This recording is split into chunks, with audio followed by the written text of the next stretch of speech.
بسم اللہ الرحمن الرحیم۔ اینک والا جن، مصنف اے حمید، تیسری کتاب۔ اتنے میں اچانک غار کی دیوار میں ایک جگہ سے گڑگڑاہٹ کے ساتھ شگاف پیدا ہو گیا۔ یاماگ، عمرو اور زکوٹا حیران ہو کر شگاف کی طرف دیکھنے لگے۔ شگاف کے اندر سے ایک 14-15 سال کی خوبصورت پری نمودار ہوئی۔ اس کے ہاتھ میں ایک چھوٹی سی چھڑی تھی۔ پری نے پنجروں کی طرف دیکھا۔ زکوٹا نے اونچی آواز میں کہا، پیاری پری، ہم کوہکاف کے رہنے والے ہیں۔ جادوگرنی نے ہمیں یہاں قید کر لیا ہے، ہمیں یہاں سے نکالو۔ پری نے کہا، فکر نہ کرو، میں تمہاری مدد کرنے کے لیے ہی یہاں آئی ہوں۔ پری نے پنجروں کے نیچے کھڑے ہو کر باری باری تینوں پنجروں کو چھڑی لگائی۔ تینوں پنجروں کے دروازے کھل گئے۔ پری نے یاماگ سانپ، عمرو عیار اور زکوٹا کو پنجروں میں سے نکال لیا۔ تینوں اتنے چھوٹے تھے کہ پری کی ہتھیلی پر آ گئے۔ عمرو بولا، پیاری پری، اب ہمیں یہاں سے کس طرح باہر نکالو گی؟ پری بولی، خاموش رہو، یہاں چاروں طرف جادوگرنی نے طلسم کر رکھا ہے۔ تمہاری آواز جادوگرنی تک پہنچ گئی تو وہ تمہارے ساتھ مجھے بھی مار ڈالے گی۔ پری نے یاماگ، عمرو اور زکوٹا کو اپنی پھولوں والی ٹوکری میں چھپا لیا اور غائب ہو گئی۔ جب وہ ظاہر ہوئی تو وہاں ایک جنگل تھا۔ چاروں طرف اونچے اونچے درخت ہی درخت تھے۔ پری نے تینوں کو زمین پر کھڑا کر کے ان کے سروں کے ساتھ باری باری چھڑی لگائی۔ یاماگ سانپ، عمرو عیار اور زکوٹا پھر سے بڑے ہو گئے۔ تینوں انسانی شکل میں تھے۔ پری نے کہا، اب تم آزاد ہو، جہاں چاہو جا سکتے ہو۔ میں سامری کی جادو نگری میں زیادہ دیر تک نہیں ٹھہر سکتی۔ زکوٹا نے کہا، اچھی پری، جہاں تم نے ہماری اتنی مدد کی ہے وہاں ہماری اتنی اور مدد کر دے اور بتا دے کہ ہمارے دوست نستور کا سلیمانی لاکٹ کہاں پر ہے۔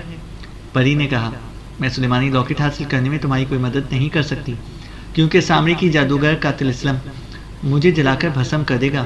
میں تمہیں اتنا بتا سکتی ہوں کہ نستور کا سلیمانی لاکٹ سامری نے اپنے پلنگ کے نیچے ایک تہخانے میں رکھا ہوا ہے۔ اب میں جاتی ہوں، مجھ پر سامری کی طلسمی لہروں کا اثر ہونا شروع ہو گیا ہے۔ خدا حافظ۔ یہ کہا اور خوبصورت پری غائب ہو گئی۔ زکوٹا بولا، خدا کا شکر ہے کہ ہم اپنی اصلی حالت میں واپس آ گئے۔ عمرو بولا، اور ہمیں یہ بھی پتہ چل گیا کہ نستور کا لاکٹ سامری جادوگر نے تہخانے میں چھپا رکھا ہے، جس کا راستہ اس کے پلنگ کے نیچے سے جاتا ہے۔ یاماگ سانپ کہنے لگا، مگر سب سے پہلے ہمیں نستور کا کٹا ہوا سر واپس لانا ہوگا۔ اس کی لاش تلاش کر کے سر کو لاش کے ساتھ عزت و احترام کے ساتھ لگا کر دفن کرنا ہوگا۔ زکوٹا بولا، ہاں، یہ کام سب سے ضروری ہے، مگر سوال یہ ہے کہ اس وقت ہم کہاں آ گئے ہوئے ہیں اور یہاں سے ہم آگے کہاں جائیں گے؟ تینوں ایک درخت کے سائے میں بیٹھ گئے۔ زکوٹا بولا، جس وقت ہم جادوگرنی کی قید میں تھے تمہاری طلسمی طاقت ختم ہو چکی تھی۔ اب ہمیں معلوم کرنا ہوگا کہ ہماری طاقت واپس آ گئی ہے کہ نہیں۔ پہلے میں ٹیسٹ کرتا ہوں۔ زکوٹا نے زور سے نعرہ مارا، زیبینوف، مجھے کام بتاؤ، میں کیا کروں، میں کس کو کھاؤں؟ اور وہ ایک دم سے غائب ہو گیا۔ دوسرے لمحے وہ ایک بار پھر زیبینوف کا نعرہ لگا کر دوبارہ نمودار ہو گیا۔ میری طاقت تو واپس آ گئی ہے، اب تم اپنی طاقت آزماؤ۔ عمرو عیار نے منہ سے طوطے کی طرح آواز نکالی اور غائب ہو گیا۔ دوسری بار طوطے کی آواز نکالی اور پھر ظاہر ہو گیا۔ میری طاقت بھی واپس آ گئی ہے۔ یاماگ، اب تم اپنی طاقت کا امتحان لو۔ یاماگ صاحب نے زور سے پھونکار ماری اور وہ بھی ایک سیکنڈ میں غائب ہو گیا۔ دوسری بار پھونکار ماری تو پھر سے انسانی شکل میں ظاہر ہو گیا۔ زکوٹا بولا، دوستوں، ہم تینوں کی طاقت واپس آ گئی ہے۔ جادوگرنی کا جادو ہم پر ختم ہو چکا ہے۔ اب یہاں بیٹھ کر سوچتے ہیں کہ ہم نستور کا کٹا ہوا سر کیسے لائیں گے۔ عمرو عیار بولا، میں غائب ہو کر جاتا ہوں اور نستور کا سر اپنی زنبیل میں ڈال کر لے آتا ہوں۔ زکوٹا کہنے لگا، جہاں نستور کا سر لٹکا ہوا ہے وہاں پر سامری نے زبردست جادو کر رکھا ہوگا۔ ہماری طاقت چونکہ ہمارے پاس ہے اس لیے سامری کے طلسم کا ہم پر زیادہ اثر نہیں ہوتا، لیکن سامری بہت زبردست جادوگر ہے۔ اگر اس کا سر ہو گیا تو جو کوئی نستور کا سر لینے جائے گا واپس نہیں آ سکے گا۔ تم نے دیکھا نہیں کہ شہر کے دروازے کے اوپر اڑتے ہوئے ہم پر جادوگرنی کے جادو کا اثر ہو گیا تھا۔ اگر جادوگرنی کا جادو ہم پر چل سکتا ہے تو سامری جادوگر دنیا کا سب سے بڑا شیطانی جادوگر ہے۔ ہمیں بڑا سوچ سمجھ کر کوئی ترکیب نکالنی ہوگی۔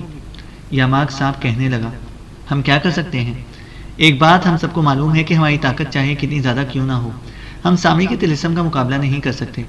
ہم نستور کا سر لینے یا اس کا لاکٹ لینے جیسے ہی سامری کے محل میں داخل ہوئے سامری کے اژدہوں کو پتہ چل جائے گا اور وہ ہمیں وہیں اپنی آگ میں بھسم کر کے رکھ دیں گے۔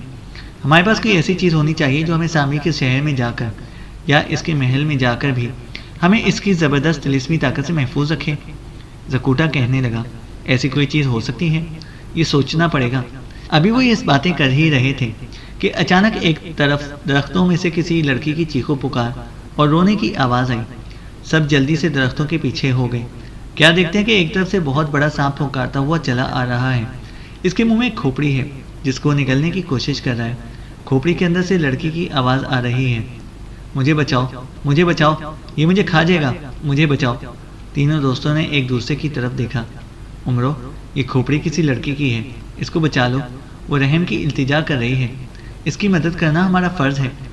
زکوٹا نے کہا تو یاماگ سانپ بولا، عمرو تم ٹھہرو، میں سانپ کی خبر لیتا ہوں۔ لڑکی کی رونے کی آواز بلند ہو رہی تھی۔ ایک دم سے یاماگ سانپ نے پھنکار ماری اور سانپ کا روپ بدل کر دوسرے بڑے سانپ کے سامنے پھن اٹھا کر کھڑا ہو گیا۔ پھر سانپوں کی زبان میں حکم دے کر کہا، او بدکار ظالم سانپ، اس لڑکی کو چھوڑ دے، نہیں تو میں تجھے ابھی جلا کر راکھ کر دوں گا۔ میں کوہ کاف کا سردار سانپ یاماگ ہوں۔ بڑا سانپ وہیں رک گیا، اسے کھوپڑی منہ سے نکالی اور زمین پر رکھ دی اور دوسری طرف بھاگ گیا۔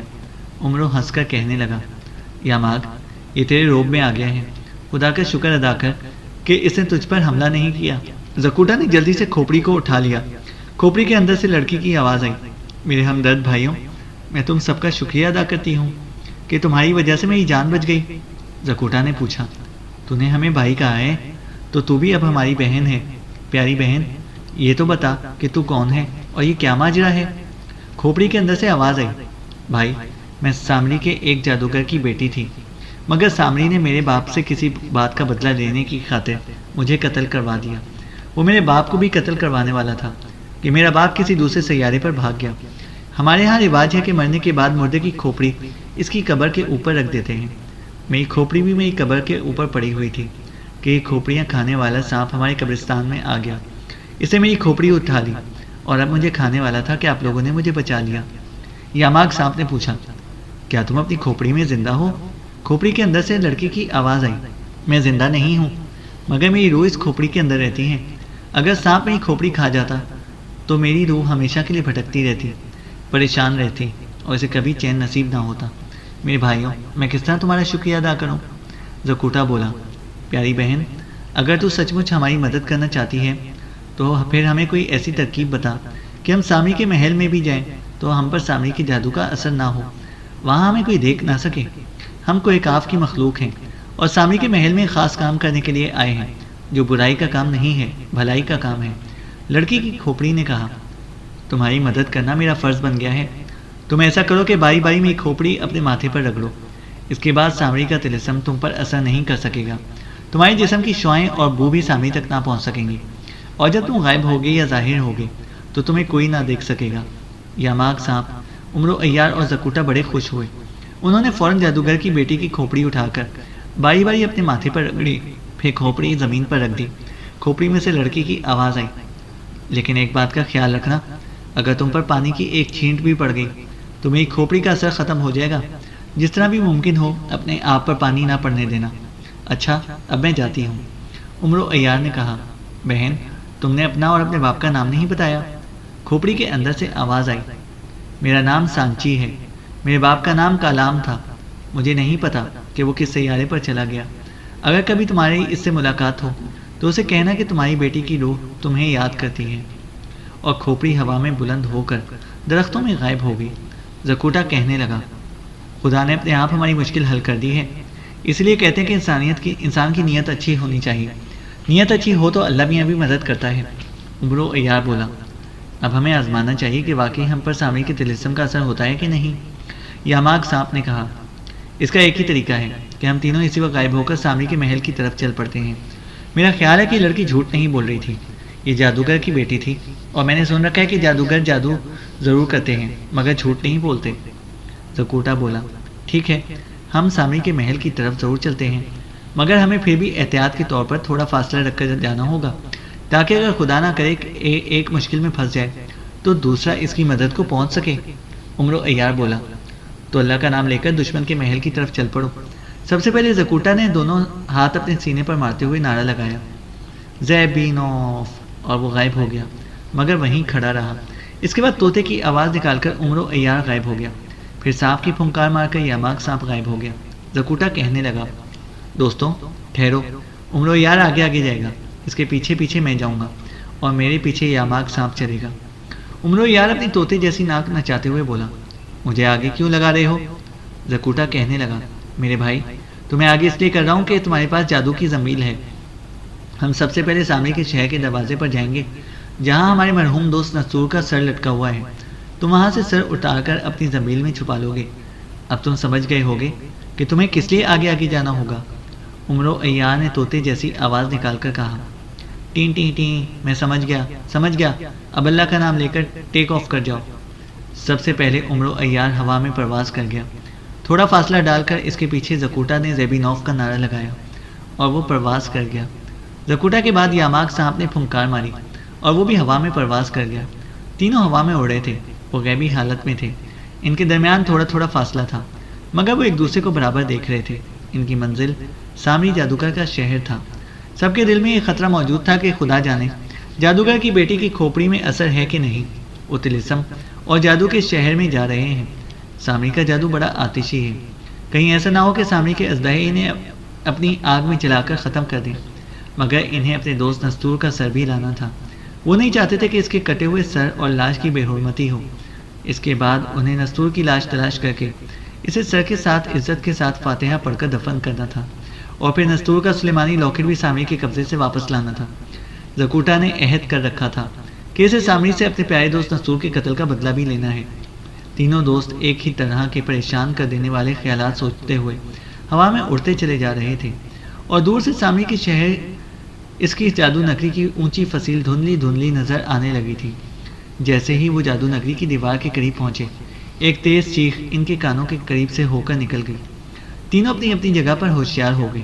اس کے بعد فضا میں اچانک چڑیل بل بطوری ظاہر ہو گئی۔ اس کے بال بکھرے ہوئے تھے، چہرہ خوفناک ہو رہا تھا۔ اسے لمبے نوکیلے ناخنوں والے ہاتھ پھیلا رکھے تھے۔ وہ ہوا میں ایک گول دائرے کی شکل میں اڑ رہی تھی اور چیخ مار کر بار بار کہہ رہی تھی، سامری کے جادوگر، سامری کے اژدہو، ہوشیار ہو جاؤ، سامری کے دشمن ہماری فضا میں داخل ہو گئے ہیں۔ عمرو عیار آگے آگے تھا، زکوٹا اس کے پیچھے تھا، اس کے پیچھے یاماگ سانپ تھا۔ انہوں نے اپنی اپنی جگہ پر اندازہ لگا لیا کہ بالبطوری چڑیل کو وہ نظر نہیں آ رہے، ورنہ چڑیل سیدھا ان پر آ کر حملہ کرتی، مگر چڑیل کبھی اس طرف جا رہی تھی، کبھی اس طرف بھاگ جاتی تھی۔ صاف لگ رہا تھا کہ وہ انہیں فضا میں تلاش کرنے، انہیں دیکھنے کی کوشش کر رہی ہے۔ یہ صورتحال دیکھ کر تینوں دوست ہوا میں اڑتے اڑتے ایک دوسرے کے قریب آ گئے۔ زکوٹا نے یاماگ سانپ اور عمرو یار کے کان کے قریب منہ لے جا کر کہا، لڑکی کی کھوپڑی نے کام دکھا دیا ہے، بالبطوری چڑیل بھی ہمیں نہیں دیکھ سکتی، اس کے جادو کا بھی ہم پر اثر نہیں ہو رہا۔ یاماگ سانپ نے سرگوشی میں کہا، یہ بڑی اچھی بات ہوئی ہے عمرو، تم سیدھا شہر کے دروازے کی طرف چلو اور نستور کا سر اتار کر زنبیل میں ڈالو۔ اوکے، یہ کہہ کر عمرو عیار نے اپنا رخ سامری کی جادو نگری کے دروازے کی طرف کر لیا۔ زکوٹا اور یاماگ سانپ اب اس کے بالکل ساتھ لگ کر ہوا میں اڑ رہے تھے۔ بالبطوری چڑیل کو یاماگ سانپ، عمرو عیار اور زکوٹا جن کے جسموں کی گرمی تو محسوس ہو رہی تھی، مگر ان تینوں میں سے کوئی بھی اسے دکھائی نہیں دے رہا تھا۔ بالبطوری چڑیل سخت غصے میں غضبناک ہو کر ہوا میں چکر لگا رہی تھی۔ ادھر سامری کو بھی پتہ چل گیا کہ اس کے تین دشمن جادو نگری کی فضاؤں میں داخل ہو گئے ہیں۔ اس نے تخت پر بیٹھے بیٹھے اژدہوں کو حکم دیا کہ فوراً اپنے غاروں سے نکلو اور دشمنوں کو اپنی آگ کے شعلوں میں جلا کر بھسم کر دو۔ اسی وقت اژدہوں کی ایک فوج منہ سے آگ کے شعلے بلند کرتی، گرجتی، شور مچاتی، پھنکارے مارتی اپنے اپنے تاری غاروں سے نکلی اور جادو نگری کی طرف پرواز کر گئی۔ زکوٹا نے عمرو عیار سے کہا، عمرو دیر نہ کرنا، دروازے پر جاتے ہی نستور کے سر کو اتار کر زنبیل میں ڈال دینا۔ عمرو کو شہر کا دروازہ نظر آنے لگا تھا۔ اس نے کہا، فکر نہ کرو زکوٹا۔ زکوٹا اور یاماگ سانپ غیبی حالت میں عمرو کے ساتھ ساتھ تھے، مگر ذرا پیچھے ہو کر اڑ رہے تھے۔ انہیں ڈر تھا کہ کہیں ایسا نہ ہو کہ شہر کے دروازے پر پہنچتے ہی یا نستور کے سر کو ہاتھ لگاتے ہی ان پر سامری کے جادو کا اثر ہو جائے۔ عمرو عیار دروازے کے قریب آ گیا۔ اب وہ اپنے دوست نستور کا کٹا ہوا سر دروازے کے درمیان لٹکتا صاف دیکھ رہا تھا۔ وہ غوطہ لگا کر دروازے کی طرف گیا۔ فضا میں چیخوں کی آوازیں گونجنے لگی۔ سامری کے اژدہے بھی آگ اگلتے وہاں پہنچ گئے۔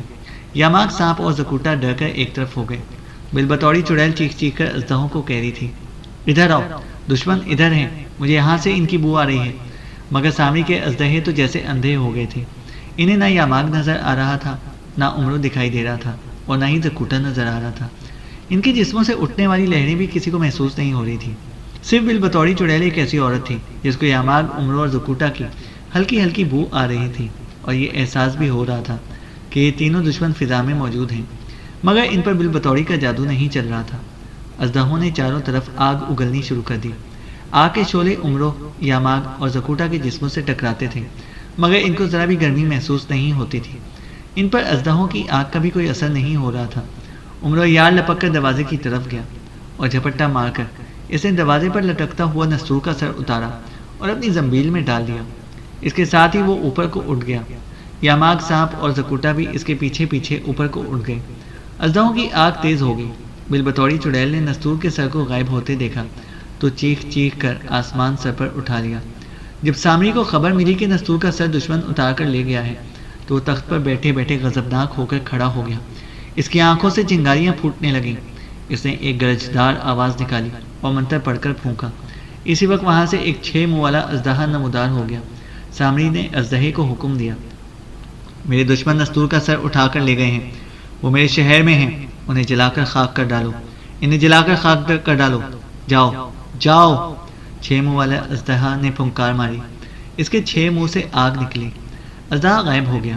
یہ اژدہا شہر کی فضا میں آگ برساتا ہوا اڑنے لگا، مگر وہ بھی یاماگ، عمرو اور زکوٹا کو تلاش نہ کر سکا۔ زکوٹا، عمرو، یار اور یاماگ سانپ اس وقت تک پرواز کرتے ہوئے شہر کی فضاؤں سے دور، بہت دور جا چکے تھے۔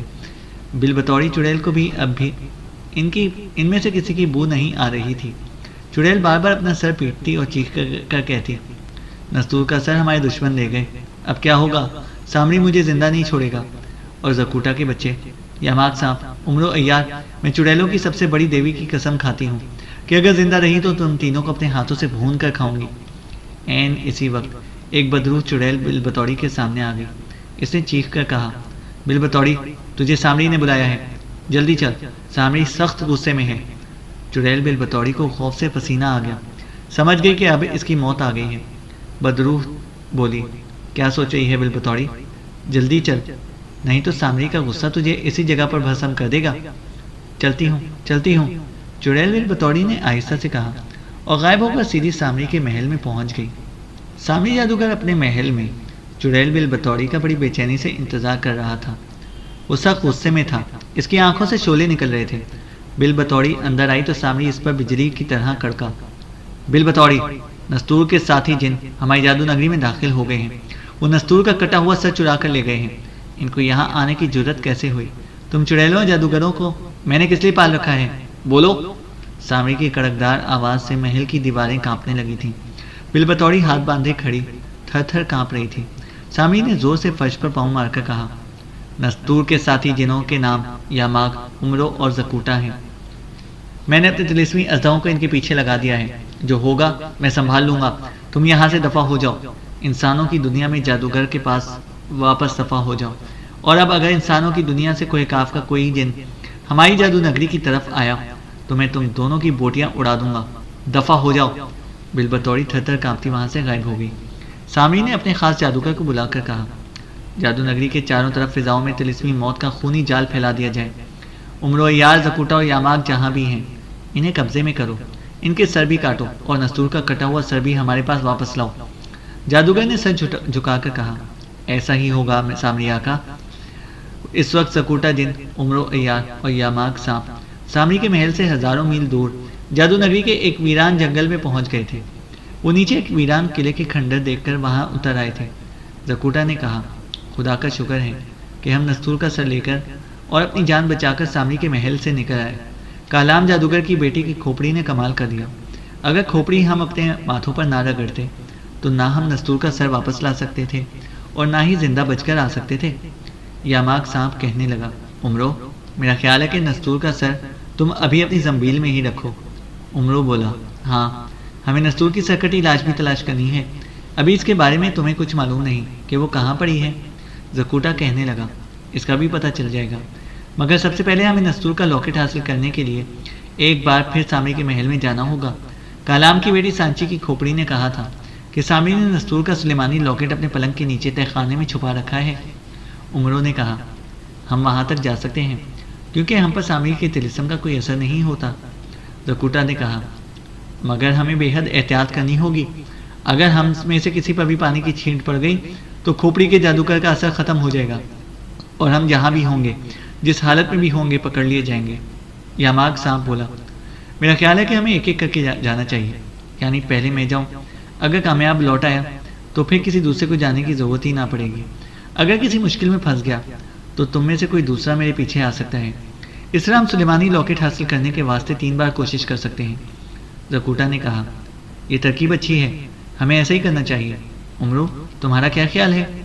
عمرو عیار بولا، جو تم دوستوں کی رائے وہی میری رائے، تم جیسے کہو گے میں ویسے ہی کروں گا. زکوٹا بولا، ٹھیک ہے. یاماگ، پہلے تم اللہ کا نام لے کر سامری کے محل کی طرف نکل چلو. یاد رکھنا، سامری کی خوابگاہ محل کے اندر دوسری منزل پر ہے. اس کے پلنگ کے نیچے سے تہخانے کو راستہ جاتا ہے جہاں اسے سلیمانی لاکٹ چھپا رکھا ہے. ہم تمہارا اسی پرانے قلعے کے کھنڈر میں انتظار کریں گے.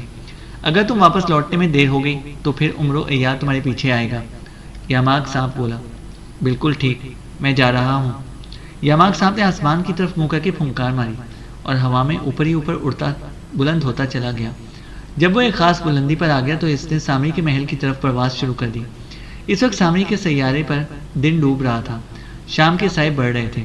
وہ اڑتا چلا گیا کیونکہ اب اس بات کا اسے کوئی ڈر نہیں تھا کہ سامری کا طلسم اس پر اثر کرے گا یا سامری کی بدروہیں اور اژدہا اسے اپنی آگ میں جلا کر رکھ دیں گے. یاماگ سانپ انسانی شکل میں اور غیبی حالت میں تھا. اس کی رفتار کسی جیٹ ہوائی جہاز سے بھی دوگنی تیز تھی. چنانچہ تھوڑی دیر گزرنے کے بعد یاماگ کو سامری جادوگر کے محل کے مینار ڈوبتے سورج کی روشنی میں نظر آنے لگے. یہاں یاماگ کے ارد گرد اژدہا اور بدروہیں پرواز کر رہی تھی. وہ سامری کے محل کی فضاؤں کی رکھوالی کر رہی تھی. اژدہے تھوڑی دیر بعد پھنکار مار کر آگ اگلتے تو سارا آسمان سرخ ہو جاتا، مگر ان میں سے کسی کو بھی یاماگ سانپ اڑتا دکھائی نہیں دے رہا تھا. نہ ہی کسی اژدہے کو یاماگ کے جسم کی بو محسوس ہو رہی تھی. یہ کالام جادوگر کی بیٹی سانچی کی کھوپڑی کا اثر تھا. یاماگ سامری کے محل کے اوپر پہنچ گیا. یہاں بڑے زبردست اور ہلاک کر دینے والے طلسم کی لہروں کا جال بچھا ہوا تھا، مگر یاماگ بڑی آسانی کے ساتھ اس طلسمی جال میں سے گزر گیا. اس وقت سامری اپنے خاص کمرے میں سارے جادوگروں اور چڑیلوں کو بلا کر ان کے ساتھ خاص خفیہ میٹنگ کر رہا تھا، جس میں اس بات پر سوچ بچار ہو رہی تھی کہ انسانوں کی دنیا سے کوہ کاف کے جن کیسے وہاں آنے میں کامیاب ہو گئے. یاماگ سانپ اس وقت سامری کے محل کی چھت پر اتر گیا تھا. سامری کو تب بھی پتہ نہ چل سکا کہ کوہ کاف کا سردار سانپ یاماگ اس کے محل کے عین اوپر چھت پر پہنچ گیا ہے. یاماگ سانپ کا یہ سوچ کر حوصلہ بلند ہو گیا تھا کہ سامری کا جادو بھی اس کا کچھ بگاڑ نہیں سکا تھا اور وہ اس کے خونی طلسمی جال کو توڑتا ہوا محل میں آ گیا ہے. اس نے دیکھا کہ محل کی چھت پر سے ایک زینہ نیچے جاتا تھا. زینے کا آہنی دروازہ بند تھا. وہ غیبی حالت میں تھا. بڑی آسانی کے ساتھ لوہے کے دروازے میں سے نکل گیا. زینے میں اندھیرا تھا مگر یاماگ سانپ کو سب کچھ نظر آ رہا تھا. وہ ایک بڑے کمرے میں پہنچ گیا جس کی دیواروں پر الوؤں، چمگادڑوں اور بلیوں کی کھوپڑیاں لٹک رہی تھیں. درمیان میں ایک بڑے میز پر اژدہا کا بت رکھا ہوا تھا جس نے اپنا منہ کھول رکھا تھا. اس کے منہ کے اندر سے نیلی روشنی شعاعیں نکل رہی تھیں. یاماگ سانپ کو اس وقت سامری کی خوابگاہ کی تلاش تھی. وہ دوسرے کمرے میں آ گیا. یہاں ایک بدرو ہاتھ میں جلتی ہوئی شمع پکڑے آہستہ آہستہ چلی جا رہی تھی. ایک دوسری بدرو اس کے قریب سے گزری. اسے پہلی بدرو سے کہا، سامری کی خوابگاہ کی ساری شمعیں روشن کر دینا، یہ سامری کا حکم ہے. شمع دان والی بدرو نے کہا، ٹھیک ہے، آج ساری شمعیں روشن کروں گی. یاماگ سانپ غیبی حالت میں ہی اس بدرو کا پیچھے لگ گیا. وہ بڑا خوش ہوا کہ اسے سامری کی خوابگاہ کا پتہ چل گیا. وہ بدرو کے پیچھے پیچھے چلتا سامری کی خوابگاہ میں داخل ہو گیا. بدرو نے شمع دان ایک جگہ رکھ کر خوابگاہ کی ساری شمعیں روشن کر دی. خوابگاہ میں روشنی ہی روشنی ہو گئی. یاماگ سانپ نے دیواروں پر یہاں الوؤں اور چمگادڑوں کے کٹے ہوئے سر لٹکتے دیکھے. درمیان میں سامری کا بڑا سا پلنگ بچھا ہوا تھا. پاس ہی چھوٹی سی میز پر پانی سے بھرا ہوا جگ اور گلاس پڑا تھا. یاماگ پلنگ کے نیچے آ گیا. اس نے فرش پر ہاتھ پھیر کر محسوس کیا کہ ایک جگہ سے فرش ذرا سا ابھرا ہوا تھا. وہ فرش کے ٹکڑے کو اٹھانے کی کوشش کرنے لگا. یہ تہ خانے کو جانے والے زینے کے اوپر لکڑی کا ڈھکن تھا. یاماگ نے ایک دم سے زور لگایا تو فرش کا ڈھکنا تو کھل گیا، مگر وہ خود بڑی زور سے اس میز کے پائے سے ٹکرا گیا جس کے اوپر پانی سے بھرا ہوا جگ رکھا تھا. ٹکرانے سے پانی کا جگ یاماگ کے اوپر گر پڑا. جو ہی پانی یاماگ پر گرا اس پر کھوپڑی کے طلسم کا اثر ختم ہو گیا. طلسم کے ختم ہوتے ہی سامری کا طلسم بیدار ہو گیا اور محل میں چاروں طرف شلوغل اور بدروحوں کی چیخوں پکار مچ گئی۔ سب کو پتہ چل گیا کہ کوئی دشمن سامری کی خوابگاہ میں داخل ہو گیا ہے۔ سامری کو بھی فوراً علم ہو گیا۔ وہ جس کمرے میں بدروحوں اور جادوگروں کے ساتھ میٹنگ کر رہا تھا، اس کمرے کی دیواروں پر لگے ہوئے الوؤں کے سر زور زور سے چلانے لگے۔ سامری نے گرج کر کہا، دشمن میرے کمرے میں آ گیا ہے، اس کو پکڑ کر وہیں سر قلم کر دو۔ سارے محل کے بھوت، جادوگر، اژدہا اور چڑیلیں چیخ چیخ کر سامری کی خوابگاہ کی طرف دوڑ پڑی۔ یاماگ سانپ نے یہ شور سنا تو سمجھ گیا کہ پانی گرنے سے کھوپڑی کا اثر ختم ہو گیا ہے اور اب اس کی جان سخت خطرے میں ہے۔ اس کے سامنے تہ خانے والے زینے کا منہ کھلا ہوا تھا۔ اس نے زینے میں چھلانگ لگا دی۔ وہ نیچے ہی نیچے سیڑھیوں پر لڑکتا چلا گیا۔ یاماگ کے پاس جو اپنی طاقت تھی، اس کی مدد لیتے ہوئے وہ انسانی شکل سے فوراً سانپ کی شکل میں آ گیا۔ چینل کو سبسکرائب کریں اور بیل آئیکن کو پریس کریں تاکہ ہماری ہر اپڈیٹ آپ کو بر وقت مل سکے۔